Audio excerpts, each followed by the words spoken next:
నమస్తే అండి. Welcome to Triveni's kitchen.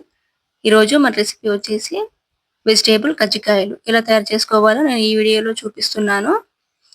ఇది బ్రేక్‌ఫాస్ట్‌లోకైనా లేదా ఈవినింగ్ స్నాక్స్‌లోకైనా చేసుకోవచ్చండి.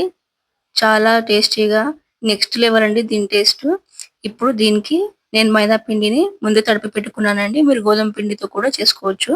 ఇప్పుడు దీనికి కావాల్సిన పదార్థాలు పచ్చి బఠానీలు 1 కప్పు, క్యారెట్ ఒకటి తురుముకున్నాను, 2 పచ్చిమిరపకాయలు కట్ చేసి పెట్టుకున్నాను, ఉల్లిపాయ ముక్కలు కట్ చేసి పెట్టుకున్నాను, అలాగే ఉడికించుకున్న బంగాళదుంపలు 2. ఇప్పుడు స్టవ్ పైన ఒక పాన్ పెట్టి అందులో 6 టేబుల్ స్పూన్ల దాకా ఆయిల్ వేసి అందులో ఆవాలు, జీలకర్ర వేసుకోవాలి. చిటపటమన్నాక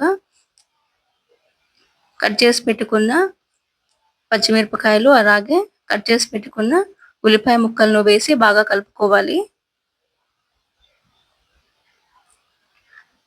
కలుపుకున్నాక కరివేపాకు ఇందులోనే వేసుకొని కలుపుకోవాలి. బాగా వేగాలండి. ఇప్పుడు పచ్చి బఠానీలు వేసుకొని కలుపుకోవాలి. ఈ పచ్చి బఠానీలు ఆయిల్‌లోనే బాగా ఉడికిపోవాలండి. ఇప్పుడు దీనికి ఒక 5 నిమిషాల పాటు మూతను పెట్టుకోవాలి. ఇప్పుడు 5 నిమిషాల తర్వాత ఇలా తీసుకోవాలండి మూతను. బాగా ఉడకాయని బఠానీలు. ఇప్పుడు ఇందులో తురుముకున్న క్యారెట్‌ను వేసుకొని అలాగే బంగాళాదుంపను కూడా వేసుకోవాలండి. కలుపుకున్నాక అర టేబుల్ స్పూన్ పసుపు, తగినంత ఉప్పు, అర టేబుల్ స్పూన్ గరం మసాలా, అలాగే అల్లం వెల్లుల్లి తురుము వేసుకొని బాగా కలుపుకోవాలి. ఇది అప్పటికప్పుడే చేసుకునే రెసిపీ అండి. ఇప్పుడు కలర్ కోసం ఒక పావు టీ స్పూన్ కారం కలుపుకోవాలి. ఇప్పుడు ఇలా స్మాష్ చేసుకోవాలండి దీంతో. అయ్యిందండి. ఇప్పుడు ఇందులో కొత్తిమీర వేసుకొని బాగా కలుపుకోవాలి. ఇప్పుడు తడుపుకున్న పిండి ఉంది కదండీ! ఆ పిండిని చిన్న చిన్న ఉండల్లాగా చేసుకోవాలి. మీరు మోమోస్ లాగా కూడా చేసుకోవచ్చు. అలాగే సమోసా లాగా కూడా చేసుకోవచ్చండి. నేను కజ్జికాయలు చేసుకుంటున్నా కాబట్టి ఇంత పిండి తీసుకున్నాను. ఇప్పుడు చపాతీ పీటలో ఇలా ఒత్తుకోవాలండి చిన్న చిన్న పూరీల్లా. ఇప్పుడు మనం తయారు చేసుకున్న మిశ్రమం ఇలా చిన్న చిన్న బాల్స్‌లా చేసి ఇందులో పెట్టుకోవాలి. పెట్టుకొని ఇలా మడుపుకోవాలండి. ఎడ్జెస్ మాత్రం కొంచెం గట్టిగా ఒత్తుకోవాలి.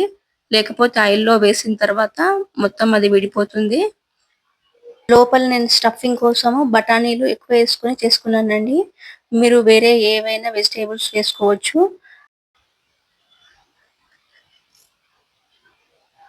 ఇలాగైనా చేసుకోవచ్చు లేదా కజ్జికాయలు చేసే పాత్రలో అయినా చేసుకోవచ్చండి. వీడియోనైతే స్కిప్ చేయకుండా చూడండి, లైక్ చేయండి, ఛానెల్‌ని అయితే సబ్స్క్రైబ్ చేసుకోండి.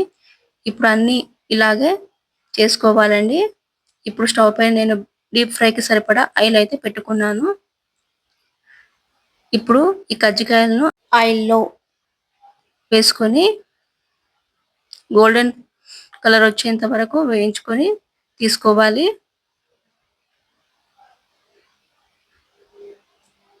ఇది మాత్రం దీని టేస్ట్ మాత్రం నెక్స్ట్ లెవెల్ అండి. సాయంత్రం పిల్లలు రాగానే అయినా లేకపోతే ఇంటికి ఎవరైనా చుట్టాలు వచ్చినా సరే అప్పటికప్పుడే చేసి పెట్టొచ్చండి. ఇప్పుడు సర్వింగ్ ప్లేట్‌లో సర్వింగ్ చేసుకున్నాను. నేను టమాటా పచ్చడి, ఆనియన్‌తో సర్వింగ్ చేసుకున్నానండి.